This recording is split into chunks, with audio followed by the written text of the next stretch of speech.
નમસ્કાર વિદ્યાર્થી મિત્રો, શ્રી એસએન વિદ્યાલયના ઈ લર્નિંગ પ્રોગ્રામની અંદર હું ઉત્તમભાઈ રાજપરા આપ સર્વે ધોરણ 11 કોમર્સના વિદ્યાર્થી મિત્રોનું આ ચેપ્ટર 4 ના વિડિયો લેક્ચરની અંદર હાર્દિક સ્વાગત કરું છું.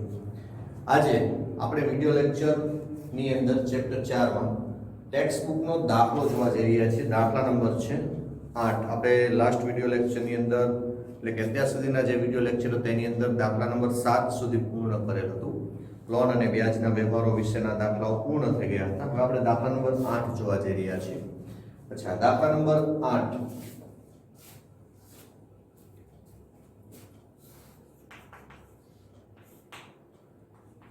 દોરીને રેડી રાખ્યું છે મિત્રો. તારીખ, વિગત, ખાપા, ઉધાર રકમ અને જમા રકમ.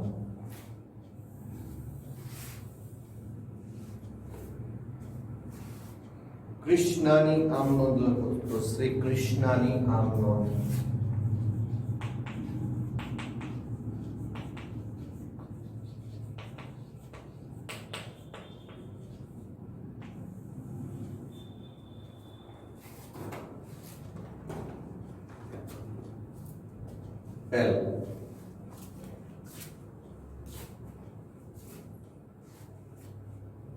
માર્ચ 2014 એક રૂપિયા 20,000 બેંકમાં ભરી ખાતું ખોલાવ્યું. 2014 માર્ચ એક બેંકમાં ભરી ખાતું ખોલાવ્યું. તો બેંકમાં સિલક આપણે ભરીએ છીએ, બેંક લાભ લેનાર છે તો બેંક સિલકમાં વધારો થાય છે. બેંક સિલકમાં વધારો થતા બેંક ખાતે ઉધાર થશે. બેંક ખાતે ઉધાર અને નાણાં ધંધામાંથી જાય છે તો તે રોકડ ખાતે જમા. બેંક ખાતે ઉધાર તે રોકડ ખાતે જમા. 20,000 બેંકમાં ભરી ખાતું ખોલાવ્યું છે, નોંધીશું 20,000 બાબત જે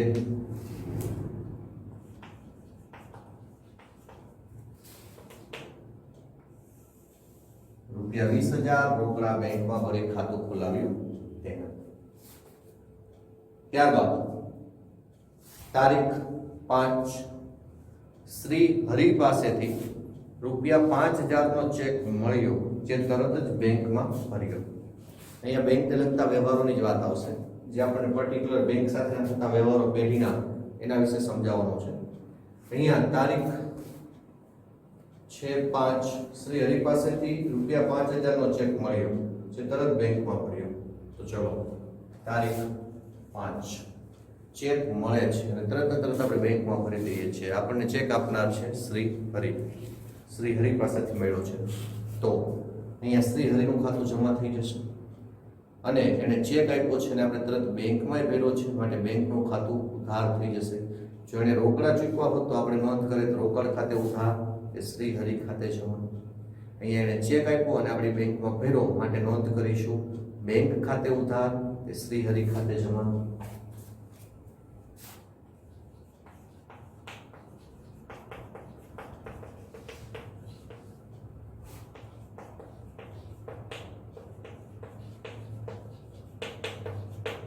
શ્રી હરિ ખાતે જમા. રકમ 5,000.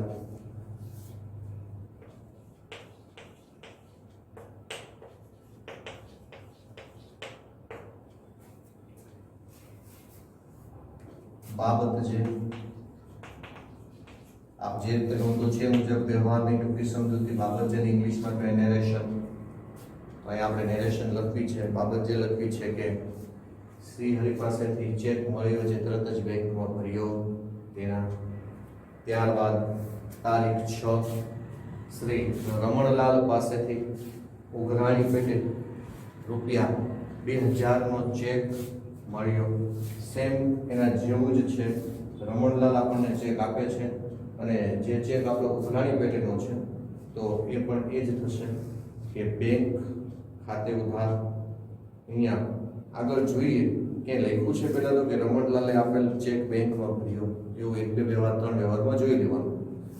જો એ પ્રકારે નથી લખ્યું તો આપણે એવું ધારીને ચાલીએ છીએ કે રમણલાલ જે ચેક આપે છે એ આપણે ત્યારે ને ત્યારે એટલે કે તે જ દિવસે બેંકમાં ભરીએ છીએ.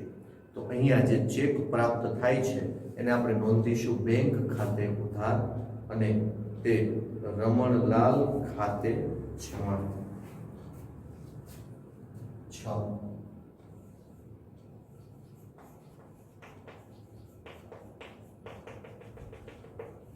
બેંક ખાતે ઉધાર તે રમણલાલ ખાતે જમા. બેંક ખાતે ઉધાર તે રમણલાલ ખાતે જમા. કેટલાનો ચેક મળ્યો છે તો કે 2000.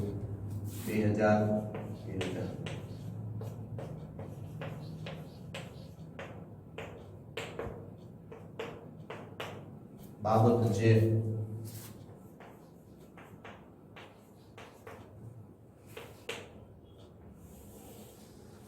રમણલાલ પાસેથી ઉઘરાણી પેટે રૂપિયા 2000 નો ચેક મળ્યો તેના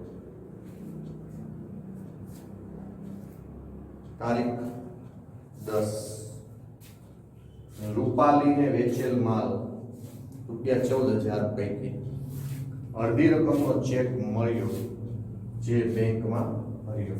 આપણે રૂપાલીને માલ વેચ્યો છે જેમાંથી અડધી રકમનો ચેક પ્રાપ્ત થાય છે. કેટલાનો માલ વેચ્યો છે? 14000. 14000 નો માલ વેચતા રકમ અડધી એટલે 14000 ના અડધા થાય 7000. કેલ્ક્યુલેટર ઉપર કરવું હોય તો ઠીક છે, ઓરલ એટલે કે મોઢે તમે ગણતરી કરી શકો તો ઠીક છે.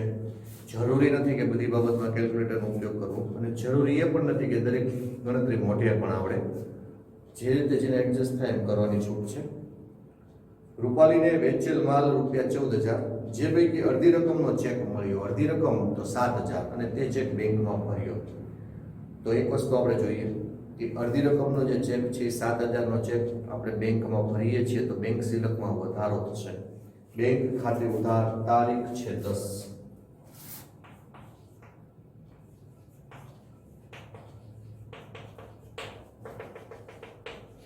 બેંક ખાતે ઉધાર 7000.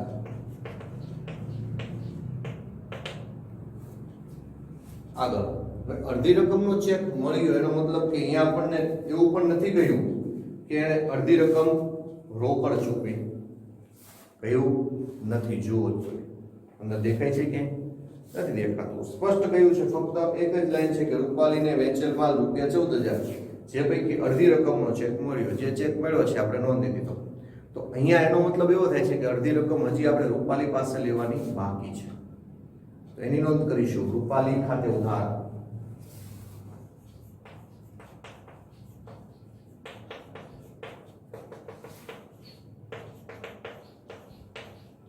7000.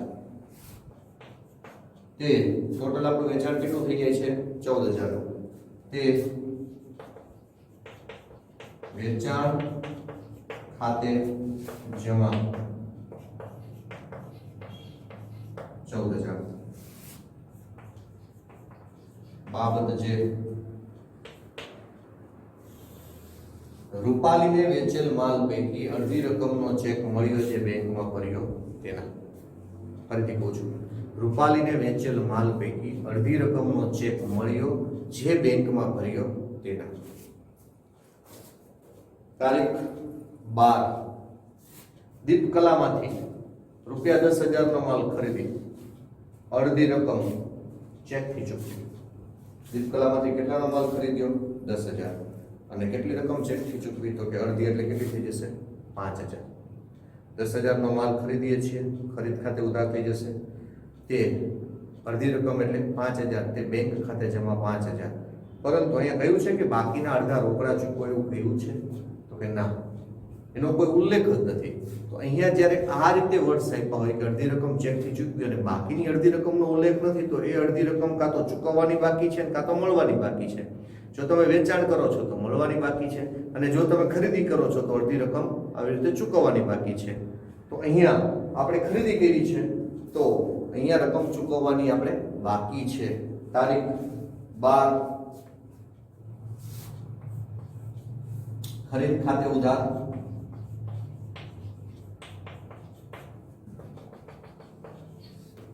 ખરીદ ખાતે ઉધાર કેટલા રૂપિયાનો માલ આપણે ખરીદેલો છે? 10,000. ખરીદ ખાતે ઉધાર 10,000. તે ક્યાંથી માલ ખરીદેલો છે આપણે? દીપકલામાંથી અડધી રકમ ચૂકવી છે તો તે બેંક ખાતે જમા, ચેકથી ચૂકવી માટે બેંક ખાતે જમા. જ્યારે આપણને ચેક મળતો તો બેંકમાં ભરતા હતા ત્યારે બેંક ખાતે ઉધાર કરતા હતા. બેંક સિલક વધે તો ઉધાર, અને બેંકમાંથી કોઈને આપણે ચેક લખીએ તો બેંક સિલક ઘટે તો જમા. તે બેંક ખાતે જમા.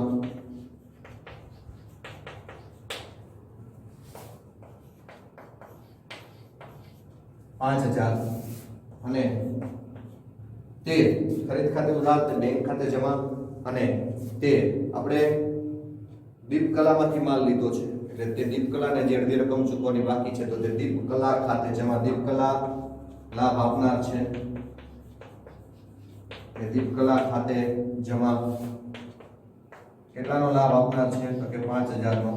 કેમ કે 10,000 માંથી અડધા ચૂકવા તો અડધા ચૂકવવાના બાકી છે. બાબત છે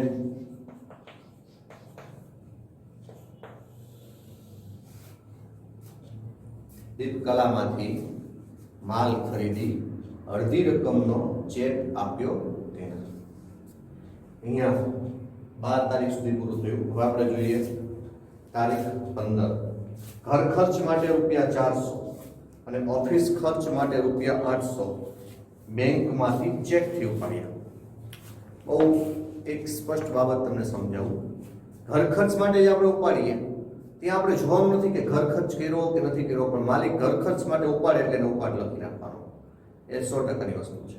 પરંતુ જ્યારે ઓફિસ ખર્ચ માટે ઉપાડીએ એવો શબ્દ હોય અને ઓફિસ ખર્ચ કર્યા વિશેનો કોઈ ઉલ્લેખ ન હોય ત્યારે માલિક છે બેંકમાંથી નાણાં ઉપાડી અને ધંધામાં લઈ આવે છે. એ ખર્ચ કરતા નથી, ખર્ચ કરશે, ભવિષ્યમાં કરશે. ખર્ચ કરવા માટે જ ઉપાડ્યા છે પણ અત્યારે ખર્ચ થતો નથી. તો અત્યારે તો શું થાય છે, બેંકમાં સિલક ઘટે છે ને ધંધામાં રોકડ સિલકનો વધારો થાય છે. એટલે કે આ રીતે જ્યારે શબ્દ આપ્યા હોય કે ઓફિસ ખર્ચ માટે ઉપાડ્યા, ઓફિસ ખર્ચ માટે ઉપાડ્યા ત્યારે ઓફિસ ખર્ચ ખાતે લખવાનું નથી, ત્યારે રોકડ ખાતે ઉધાર કરવાનું છે. કેમ કે રોકડ ધંધામાં આવે છે. તો અહીંયા અમનોંધ તારીખ 15 ઘર ખર્ચ માટે ઉપાડ્યા તેને કહીશું ઉપાડ ખાતે ઉધાર. કેટલા રૂપિયા ઉપાડ્યા છે તો કે ઉપાડ ખાતે ઉધાર ₹400. ઘર ખર્ચ માટે ઉપાડ્યા હતા 400 એટલે કે ઉપાડ ખાતે ઉધાર 400. ઓફિસ ખર્ચ માટે ઉપાડ્યા છે ₹800 બેંકમાંથી ચેકથી ઉપાડ્યા. ઓફિસ ખર્ચ હજી કર્યો નથી. અને આ રીતે જ્યારે શબ્દ આવે ત્યારે ફરીથી સમજાવું છું કે આ રીતે ઓફિસ ખર્ચ માટે ઉપાડ્યા એવો શબ્દ આવે ત્યારે રોકડ ખાતે ઉધાર કરવું, એટલે કે રોકડ ધંધામાં આવે છે એમ નોંધવું. ઉપાડ ખાતે ઉધાર 400,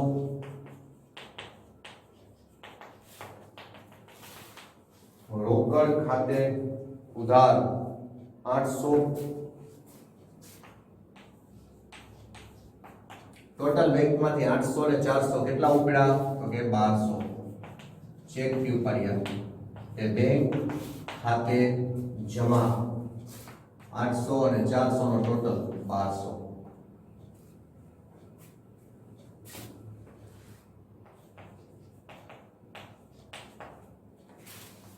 બાબત છે નોંધીશું કે ઘર ખર્ચ માટે ₹400 તેમજ ઓફિસ ખર્ચ માટે ₹800 બેંકમાંથી ચેકથી ઉપાડ્યા તેના. ત્યારબાદ તારીખ 15 પછી તારીખ 18 જીવન વીમા પ્રીમિયમ ₹300 તથા આગના વીમાનું પ્રીમિયમ ₹450 ચેકથી ચૂકવ્યો. અચ્છા, જીવન વીમા પ્રીમિયમ જે છે એ વ્યક્તિનો પર્સનલ ખર્ચ કહેવાય, એને ઉપાડ સ્વરૂપે નોંધવું પડે. એટલે આપણે લખીશું કે ઉપાડ ખાતે ઉધાર. ઉપાડ ખાતે ઉધાર કેટલા રૂપિયા જીવન વીમા પ્રીમિયમના છે તો કે 300. ઉપાડ ખાતે ઉધાર 300. ત્યારબાદ આપણને એવું કહ્યું છે કે આગના વીમાનું પ્રીમિયમ 450 ચેકથી ચૂકવ્યું. તો આગનું વીમા પ્રીમિયમ છે ધંધાનો ખર્ચ છે, તો એ જે તે વીમા પ્રીમિયમ જેનું ચૂકવું છે એના ખાતે લખવું પડે. તો એ આગના વીમાનું પ્રીમિયમ હતું માટે લખશું આગના વીમા પ્રીમિયમ खाते उधार उपाड़ खाते उधार 300 आगना वीमा प्रीमियम खाते उधार 450 તે શેનાથી ચૂક્યું છે ચેક તો કે બેંક ખાતે જમા તે બેંક ખાતે જમા રકમ ટોટલ થઈ જશે 750 બાબત જે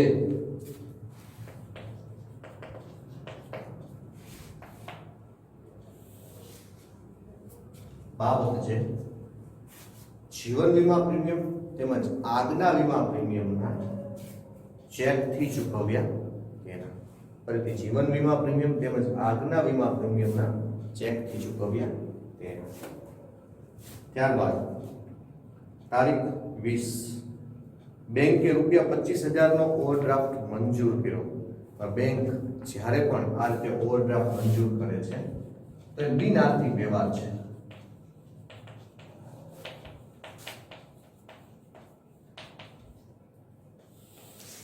શા માટે બિન આર્થિક વ્યવહાર તો બેંકે મંજૂર કર્યો છે પરંતુ વેપારી દ્વારા એ ઓવરડ્રાફ્ટની રકમનો ઉપયોગ થયો નથી બેંક દ્વારા આપણને આપવામાં આવેલી સવલત છે જેનો હજી સુધી ઉપયોગ થયેલ નથી એટલે આ તારીખે બેંકે મંજૂર કર્યો છે જે ભવિષ્યમાં જરૂર પડશે ત્યારે વેપારી જો વાપરશે તો એની અહીંયા આમનોંધ થશે પણ જો એનો યુઝ નહીં થાય તો આમનોંધ થશે નહીં ત્યારબાદ બેંકે વ્યાજ રૂપિયા 250 જમા કર્યું છે અને બેંક ચાર્જીસ રૂપિયા 100 વધારેલ છે બેંકે વ્યાજ જમા કર્યું તારીખ છે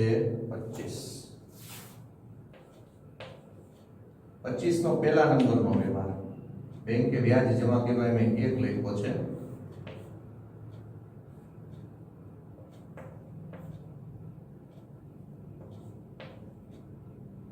બેંકે વ્યાજ જમા કર્યું બેંક જે વ્યાજ જમા કરે છે એનો મતલબ શું છે કે બેંકના જે તે એકાઉન્ટમાં જે સિલક પડી છે એના ઉપર બેંક વ્યાજ આપે છે વ્યાજ આપે ત્યારે બેંક એ રોકડા નથી આપતી પરંતુ બેંકના એકાઉન્ટમાં જ એ રકમ ઉમેરી દે છે તો અહીંયા આપણા પોતાના બેંક આપણે એટલે કે વેપારીના બેંક એકાઉન્ટમાં એ રકમ પ્લસ થઈ ઉમેરાવી એટલે કે બેંક સિલકનો થયો વધારો તો નોંધ થશે બેંક ખાતે ઉધાર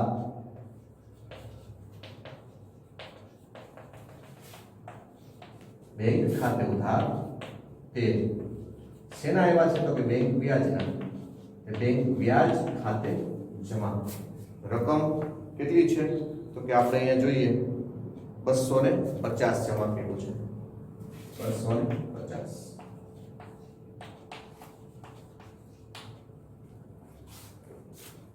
બાબત છે બેંકે વ્યાજના જમા કર્યા તેના ત્યારબાદ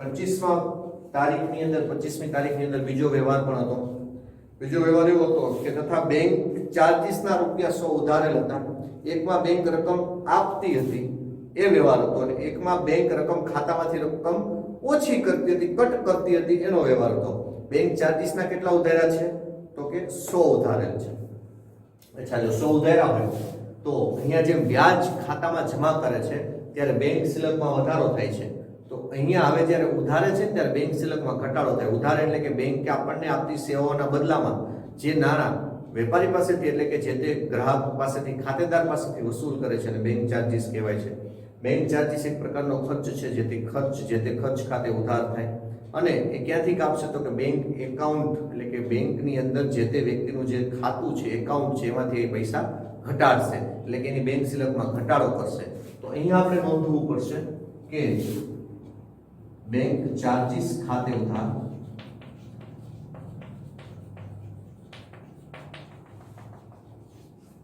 તે બેંક ખાતે જમા રકમ 100 રૂપિયા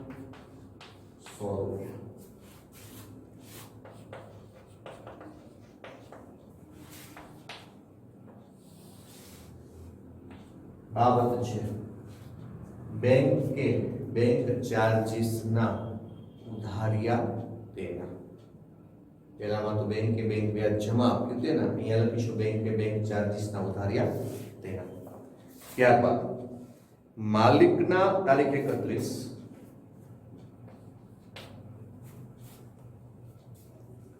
માલિકના પુત્રના વિદેશ પ્રવાસ માટે ₹5000 નો ચેક ધંધામાંથી આપ્યો. માલિકના પુત્રના વિદેશ પ્રવાસ, આ તો થયો ઉપાડ.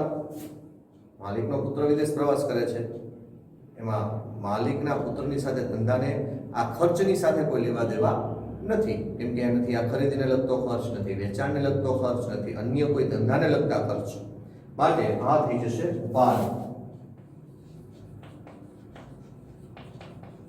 ઉપાડ ખાતે ઉધાર. કેટલા રૂપિયાનો ચેક છે? 5000. ઉપાડ ખાતે ઉધાર 5000. તે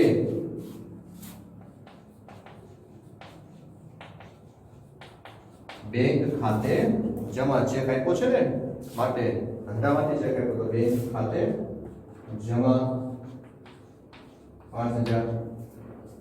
બાબત જે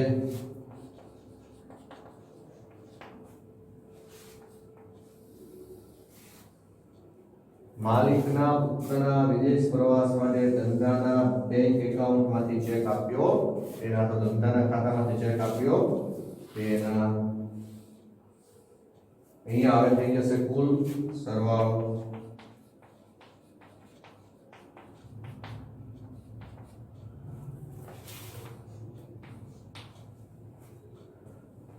ઓકે મિત્રો, હવે નેક્સ્ટ પોઈન્ટ જે છે આપણો એ આપણે જોઈએ દાખલા નંબર 10.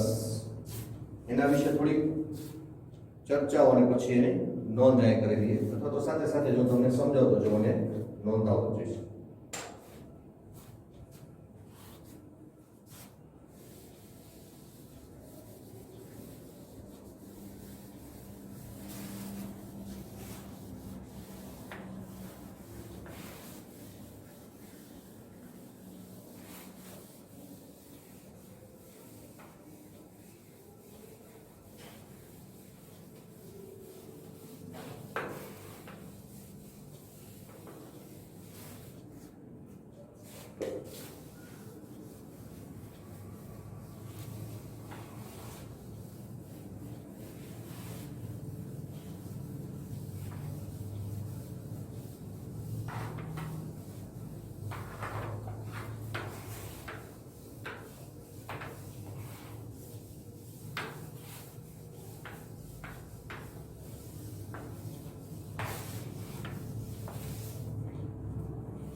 દાખલા નંબર 9 આપણે પછીના વિડિયો લેક્ચરની અંદર જોઈ લઈશું.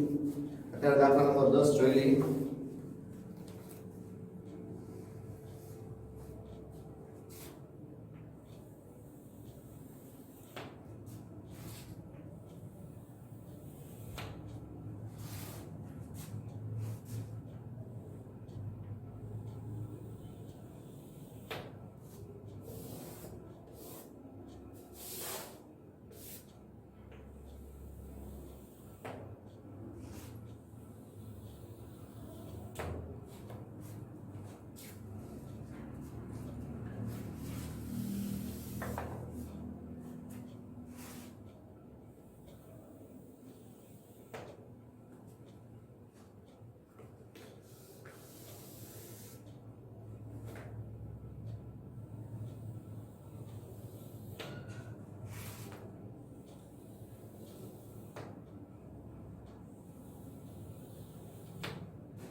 શ્રી લક્ષ્મણ ચંડેરાના ચોપડામાં નીચેના વ્યવહારોની આમ નોંધ લખો. શ્રી લક્ષ્મણ ચંડેરાની આમ નોંધ.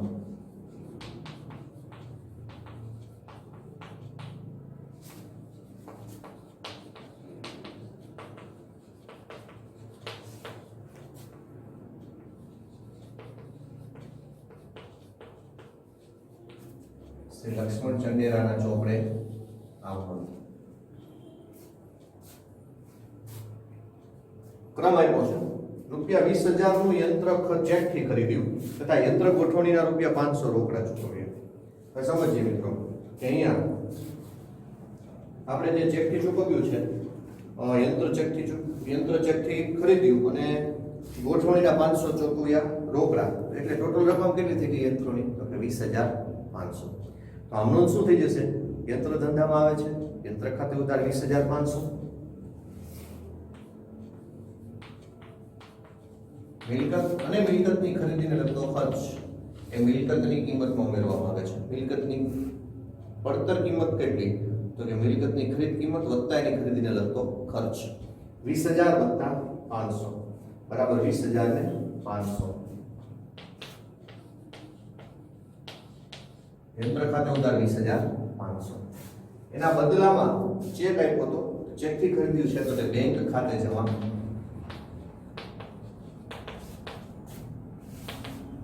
ચેક હતો 20,000 નો તો તે બેંક ખાતે જમા 20,000 અને એને ગોઠવણીના આપ્યા છે 500 તો તે રોકડ ખાતે જમા. ગોઠવણી ખર્ચના રૂપિયા 500 ચૂકવ્યા તે રોકડ ખાતે જમા 500. બાબત જે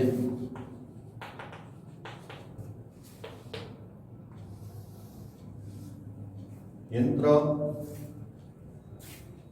રૂપિયા 20,000 નું ચેક થી ખરીદી ગોઠવણીના રૂપિયા 500 રોકડેથી ચૂકવ્યા તેના. ત્યારબાદ રૂપિયા 3,000 નું ફર્નિચર કાવેરી ફર્નિચર માર્ટમાંથી ખરીદ્યું અને લારી ભાડાના રૂપિયા 50 રોકડા ચૂકવ્યા. અચ્છા જો કાવેરી ફર્નિચર માર્ટમાંથી ખરીદ્યું છે પણ કાવેરી ફર્નિચર માર્ટને કઈ નાણાં ચૂકવ્યા એનો ઉલ્લેખ નથી. ફર્નિચર ધંધામાં આવે છે ચોક્કસપણે છે. ફર્નિચરની કિંમત છે 3,000 અને રોકડા છે લારી ભાડાના 50 એટલે 3,050 આપણે ફર્નિચર ખાતે તો ઉધાર કરવું જ પડે, એમાં કોઈ બે મત નથી. ક્રમ નંબર 2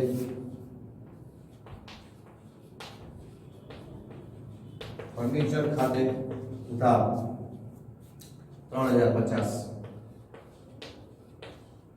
હવે અહીંયા આપણે કાવેરી ફર્નિચર માર્ટમાંથી ખરીદ્યું પણ કાવેરી ફર્નિચર માર્ટને કે નાણાં ચૂકવા નથી.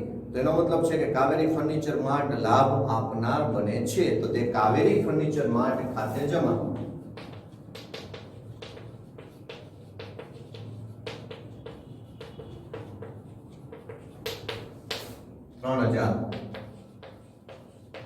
અને તે બીજું કે તે ચૂકવા છે લારી ભાડાના. હવે અહીંયા ઘણા બધા વિદ્યાર્થી મિત્રો લારી ભાડા ખાતે લખશે પણ ન લખાય. કેમ ન લખાય? તો કે કારણ મિલકતની ખરીદી છે તો તે લારી ભાડા ખાતે ન લખાય, પરંતુ એ રોકડા ચૂકવા છે તે રોકડ ખાતે જમા થાય અને લારી ભાડા ખાતે ઉધાર પણ થશે નહીં. મિલકતની ખરીદી મિલકતમાં પ્લસ થાય એટલે શું લખશે ખબર છે? ઘણા વિદ્યાર્થીઓથી થતી ભૂલ શું છે તો કે ફર્નિચર ખાતે ઉધાર લખશે 3,000, લારી ભાડા ખાતે ઉધાર લખશે 50, તે કાવેરી ફર્નિચર માર્ટ ખાતે 3,000 ને તે રોકડ ખાતે 50. તો આમનો ખોટી પડે છે. કેમ? તો કે મિલકતની ખરીદીને લગતો ખર્ચ મિલકતમાં ઉમેરવામાં આવે છે. તો અહીંયા થશે ફર્નિચર ખાતે ઉધાર 3,050 થાય, કાવેરી ફર્નિચર માર્ટ ખાતે જમા 3,000 અને તે રોકડ ખાતે જમા 50. ત્યારબાદ તારીખ એટલે કે ક્રમ 3 મહાલક્ષ્મી મિલના અહીંયા એની બાબત છે, સોરી તમને તો બોલવાની રહી ગઈ, હું બોલી જાઉં છું. બાબત જે કાવેરી ફર્નિચર માર્ટમાંથી ફર્નિચર રૂપિયા 3,000 નું ખરીદ્યું અને લારી ભાડાના રૂપિયા 50 રોકડા ચૂકવ્યા તેના. ક્રમ નંબર 3 મહાલક્ષ્મી મિલના 50 શેર શેર દીઠ રૂપિયા 100 ના ભાવે ખરીદી અને શેર દીઠ 20 પૈસા દલાલી સહિત નાણાં ચેકથી ચૂકવ્યા. આપણે જોઈએ હવે દરેક વિદ્યાર્થી મિત્રો કેલ્ક્યુલેટરની જરૂર પડતી હોય તો કેલ્ક્યુલેટર કાઢી લેશો. દાખલા નંબર 10 ની અંદર તો આપણે કેલ્ક્યુલેટર જોઈ લઈએ. સૌપ્રથમ તો કે રકમ છે 50 શેર, 50 ગુણ્યા એની કિંમત છે 100 રૂપિયા એટલે રકમ થઈ ગઈ 5,000 અને 20 પૈસા દલાલી. 20 પૈસા એટલે શું થઈ જશે તો કે 50 શેર ગુણ્યા 0.20 એટલે દલાલી થશે 10 રૂપિયા. એટલે કુલ રકમ કેટલી થઈ ગઈ તો કે 5,010. હવે બીજી વસ્તુ આપણે જોઈએ તો કે 5010 જે છે એક પ્રકારનું આપણું શેરની અંદર કરેલું રોકાણ કહેવાય. અહીંયા દલાલી રોકડેથી ન ચૂકવવાની હોય, દલાલી ચેકમાં સાથે સાથે જ દેવાની હોય. એટલે કે જે ચેક આપે ને એમાં જ જાય. તો અહીંયા પણ જો તમને સ્પષ્ટ કીધું છે કે સહિત નાણાં ચેકથી ચૂકવીએ. બરાબર છે? આને કહેવાય શેર રોકાણ. શેર રોકાણ ખાતે ઉધાર કેવી રીતે એવા જેને ન સમજાણું હોય એ ફરીથી ધ્યાન આપો. શેર ગુણ્યા રૂપિયા, તો કે 50 શેર ગુણ્યા 100 રૂપિયા બરાબર 5000. આ કિંમત મૂળ કિંમત.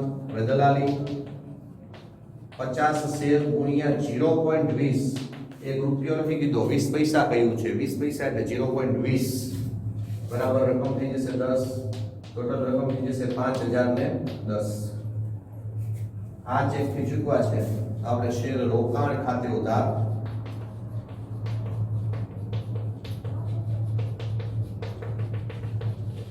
શેર રોકાણ ખાતે ઉધાર 5010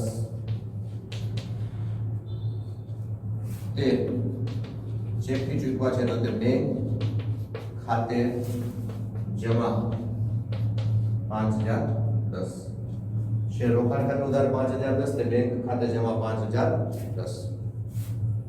આગળ જોઈએ.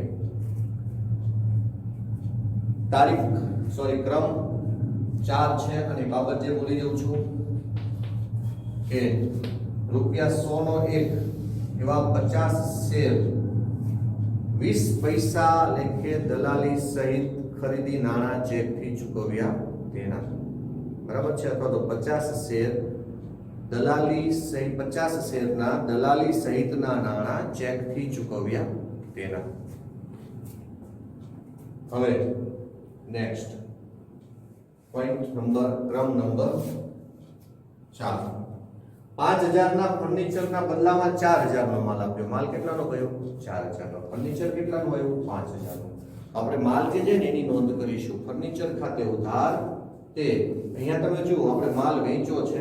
હવે ડિફરન્સ કેટલાનો રહ્યો તો યાદ રાખજો તો કે રહ્યો 1000 નો. પરંતુ માલ વેચ્યો છે એવું તમે સમજતા હોય તો એ ખોટું છે, પરંતુ એને આપણે નોંધીશું ખરીદ ખાતે જમા. કેમ કે અન્ય સંજોગોમાં ગયેલ માલ છે, વેચાણથી ગયેલ માલ છે નહીં. તો આપણે એની નોંધ શું કરીશું તો કે ફર્નિચર ખાતે ઉધાર. ફર્નિચર ખરીદ્યું છે 5000 ને માલ આપ્યો છે 4000. ફર્નિચર ખાતે ઉધાર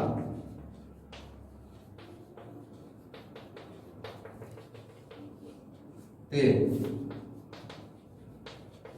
ખરીદ ખાતે જમા.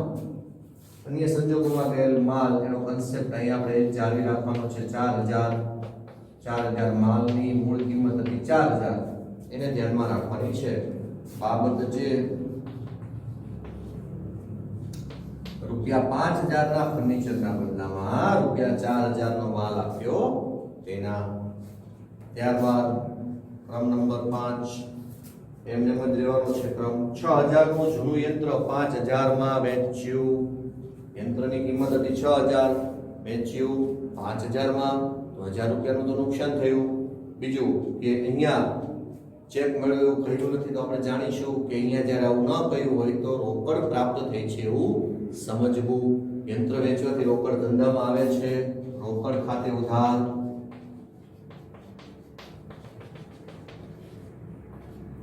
કેટલાનું તો કે 5000.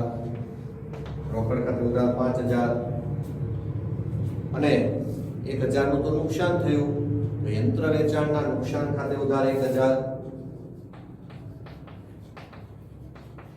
યંત્ર વેચાણના નુકસાન ખાતે ઉધાર 1000 તે યંત્ર ખાતે જમા 6000. ફરીથી જોઈએ. યંત્ર 6000 નું હતું, ₹5000 માં વેચ્યું, તેનો મતલબ થયો રોકડ ધંધામાં આવી 5000. રોકડ ખાતે ઉધાર લખીશું 5000. યંત્રની કિંમત 6000 હતી પણ 5000 પ્રાપ્ત થયા માટે 1000 નું નુકસાન થયું, તો યંત્ર વેચાણના નુકસાન ખાતે ઉધાર 1000. ખર્ચ કે નુકસાન ખાતે ઉધાર કરવા આપણે જાણીએ છીએ. અને યંત્રની મૂળ કિંમત 6000 છે માટે યંત્રનું ખાતું બંધ કરીશું 6000 થી, તો તે યંત્ર ખાતે જમા 6000. બાબત જે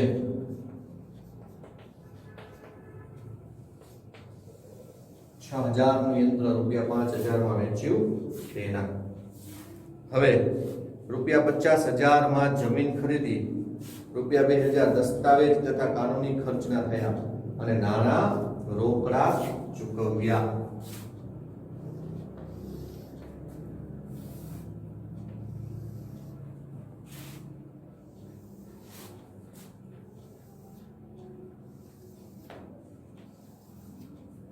ચલો અહીંયા નાણાં રોકડા ચૂકવ્યા છે તો નાણાં ધંધામાંથી જશે. શું ખરીદ્યું છે તો કે જમીન ખરીદી છે. તો આપણે એની નોંધ કરીશું કે જમીન ખાતે ઉધાર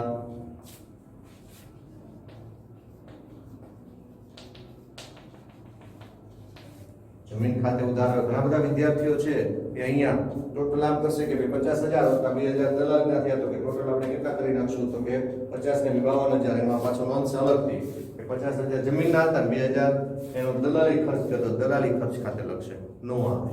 કેમ ન આવે? કેમ કે મિલકત છે. તો ટોટલ રકમ કેટલી થઈ ગઈ? 50 + 2 બરાબર 52. 52000 મિલકતની ખરીદીની કુલ રકમ છે એટલે કે મિલકતની ખરીદીને લગતો ખર્ચ મિલકતમાં ઉમેરવામાં આવશે.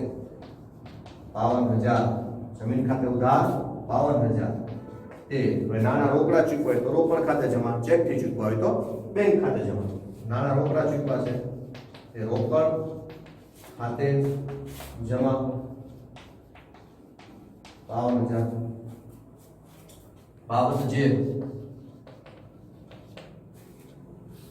બાબત જે નોંધીશું કે જમીન ખરીદી, દસ્તાવેજ તથા કાનૂની ખર્ચના કુલ નાણાં રોકડા ચૂકવ્યા તેના, અથવા તો જમીનની ખરીદીના તેમજ દસ્તાવેજ અને કાનૂની ખર્ચના કુલ નાણાં રોકડા ચૂકવ્યા તેના. બરાબર છે મિત્રો? અહીંયા બાબત જે આપણી પૂરી થશે અને છેલ્લે ટોટલ કરીશું.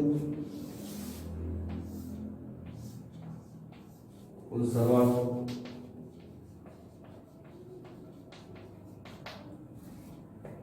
આજે મેં તમને આ વિડિયો લેક્ચરની અંદર દાખલા નંબર 8 અને દાખલા નંબર 10 ગણાવ્યા છે. દાખલા નંબર 9 બાકી છે. નેક્સ્ટ વિડિયો લેક્ચરની અંદર આપણે ગણવાનો પ્રયત્ન કરીશું અને તમને જે પણ ખ્યાલ ન આવતો હોય તો એને તમે નોંધીને રાખશો. જ્યારે પણ આપ શાળાએ આવશો ત્યારે તમને એ જે તે પ્રશ્ન છે સોલ્વ કરાવી આપવામાં આવશે. જય સ્વામિનારાયણ મિત્રો.